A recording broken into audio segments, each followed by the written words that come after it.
Salut à tous et bienvenue sur le CP Muscu. Donc aujourd'hui, je vous ai préparé une petite vidéo pour vous présenter deux méthodes d'entraînement qui vont vous permettre de développer de la force et de la masse musculaire avec peu ou pas du tout de matériel. On voit ça tout de suite ensemble.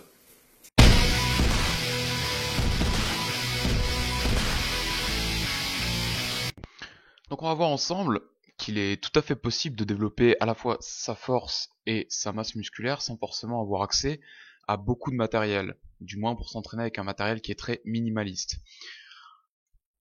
Donc on va quand même pas se mentir, les études prouvent très clairement que le meilleur moyen d'être très fort, c'est de soulever régulièrement des charges très lourdes. Néanmoins, on va voir dans cet article comment on peut devenir très fort, très musclé, sans forcément avoir accès à un matériel et à utiliser régulièrement des charges lourdes, parce que c'est tout à fait possible. Donc déjà, on va se rappeler d'où provient la force. Donc la force, elle vient de deux endroits. Quand on génère de la force, ça vient d'un côté du système musculaire, donc les fibres musculaires se contractent pour générer de la force, et d'un autre côté, on a le système nerveux central qui lui est un petit peu le patron, et c'est lui qui émet l'ordre aux fibres musculaires de se contracter. Donc on imagine que voilà, le cerveau c'est le contremaître, il donne l'ordre, et les muscles sont les exécutants qui, suite à l'ordre, vont se contracter pour produire le mouvement en question. Donc ce qu'on va voir, et qu'il est très important dans le cadre de cette vidéo, c'est que notre organisme ne sait pas que vous avez 100, 150, 200 kilos sur la barre. Votre organisme, il s'en fiche. Votre organisme, il voit juste une résistance à surmonter ou à déplacer. Donc partant de là, on va se rendre compte qu'il y a plusieurs moyens de hacker un petit peu le processus pour développer le même niveau de force ou de puissance sans forcément avoir recours à une charge extrêmement lourde. Donc voilà, je vais vous présenter deux méthodes qu'on va utiliser avec n'importe quel outil, n'importe quel type d'exercice pour maximiser le développement de la force et de la masse musculaire, même si on travaille avec des charges relativement légères. Donc la première des méthodes, c'est une méthode qui s'appelle Grease the Groove, donc elle a été popularisée ou inventée, c'est assez difficile à dire, par Pavel Tsatsouline, donc qui est la personne que vous voyez en photo là, qui est un entraîneur et écrivain russe, puisqu'il a écrit plusieurs livres sur l'entraînement et le développement personnel autour de sa philosophie sportive, on va dire. Qu'en fait, cette méthode, elle consiste à maximiser la qualité technique du geste et sa composante explosive afin de maximiser les adaptations de votre système nerveux à ce mouvement. Donc on l'a vu, il y a deux facteurs pour la force, il y a la force musculaire et la force nerveuse, on va dire. Et donc Grease the Groove, c'est un moyen de maximiser les adaptations nerveuses dans le mouvement. Pour ce faire, donc on s'applique vraiment beaucoup sur la qualité technique du geste et sur sa composante explosive. C'est-à-dire que qu'il y ait 20 kg, 30 kg, 50 kg, 100 kg à déplacer, vous déplacez toujours cette charge de la manière la plus explosive possible, tout en engageant toujours les bons muscles et en appliquant la bonne technique, parce que c'est évidemment aussi très important. Pourquoi? Parce que les études ont montré tout simplement qu'à partir du moment où vous effectuez un mouvement très rapide, très explosif, vous contractez déjà une grande partie de vos fibres musculaires et à plus forte raison les fibres musculaires rapides qui sont celles qui nous intéressent le plus dans le cadre du développement de la force. Donc c'est un petit peu un hack, on va dire, pour s'assurer que voilà, les premières fibres musculaires qui vont être recrutées dans l'effort, ce soient les fibres rapides. Et partant de là, en répétant plusieurs séries sur ce schéma de travail-là, vous allez épuiser en priorité les fibres rapides qui vont donc à terme se développer, se renforcer, vous permettre de gagner de la force sans forcément avoir à travailler sur des charges très lourdes. C'est ce qu'on appelle dans la conjugate méthode, qui est aussi très connue, les efforts dynamiques. Donc concrètement, comment on utilise cette méthode Grease the Groove directement en pratique? Donc admettons que vous vouliez l'utiliser sur un kettlebell swing, donc un mouvement qui est assez accessible tant techniquement qu'en termes de matériel. Donc plutôt que de faire de très longues séries avec un effort plus ou moins modéré, vous allez prendre une kettlebell, peu importe son poids. Vous allez vous assurer que votre technique gestuelle est parfaite, donc que votre gainage est parfait, que vous sollicitiez parfaitement la flexion-extension de la hanche, que votre alignement corporel soit optimal, etc. Donc la technique est vraiment quelque chose de très important. Ensuite, vous allez faire des séries plutôt courtes, mais très explosives, c'est-à-dire que vous allez projeter votre kettlebell avec toute la force que vous avez. L'idée étant vraiment de faire un effort qui est réellement violent. Ça doit être brutal comme type de travail. Et vous allez donc faire des séries relativement courtes, en focalisant sur la composante explosive du mouvement. C'est pour ça qu'on fait des séries courtes, parce que quand vous commencez à perdre en explosivité, la méthode perd de son intérêt.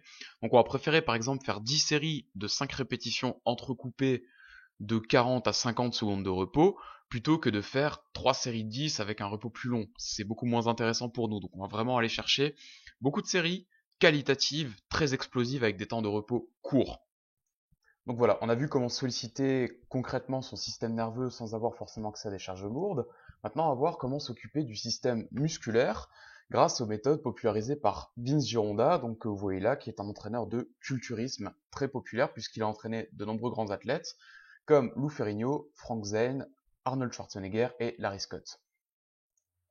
Donc pour la rapide leçon, concrètement, Vince Gironda était l'un des premiers entraîneurs de culturisme à populariser énormément de mouvements et de méthodes dans la sphère du culturisme, à une époque où l'emphase sur l'entraînement était quand même beaucoup mis sur les mouvements de force, les mouvements complets, type squat, rowing, développé, il y avait même parfois de l'épaulé, etc., vu que certains grands culturistes comme Schwarzenegger ou Ferrigno étaient d'anciens haltérophiles. Donc Vince Gironda a quand même popularisé beaucoup de mouvements et de protocoles d'entraînement, et beaucoup de ces protocoles reposaient sur la densité de l'entraînement.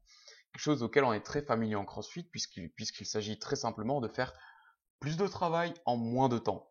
Plutôt que de faire des séries forcément plus longues ou de travail plus lourd, Vince Gironda s'appuyait beaucoup sur le fait d'augmenter la densité de l'entraînement pour faire plus de travail en moins de temps.